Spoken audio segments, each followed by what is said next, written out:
we implement diversity and inclusion before we even get to this notion of deep democracy, we start to foster an environment where people can play with their strengths and they can add value and they can come to work happy. I mean, the Gallup research has been out for decades now. About 65% of all employees are actively disengaged. And you know why?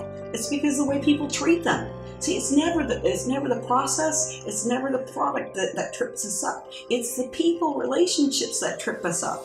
And so when we foster environments of inclusion, we say everyone is offered equal opportunity. I mean, just imagine if you didn't have to worry about somebody stealing your idea. Just imagine if you didn't have to worry about someone getting a leg up on you for a promotion because they happen to be white or male. Just imagine if the playing field were really equal and we all had to prove our worth, right?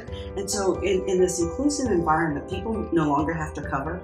They don't have to pretend that they're somebody that they're not. They get to be themselves. And in doing that, that's what unleashes their opportunity to be brilliant. Now, if you layer on top of that this whole notion of deep democracy where the leaders are intentional about rewarding people for their inclusive leadership behaviors. That's the key there in that deep democracy environment is people demonstrate they're expected and they demonstrate inclusive leadership behaviors. And in the book, we talk about what does inclusive leadership look like. You go into an organization and if you say, what does being strategic look like, they've got a list for you. If you say, what does being financially savvy look like, they've got a list for you. But if you ask them, what does inclusive leadership look like, they have no list for you.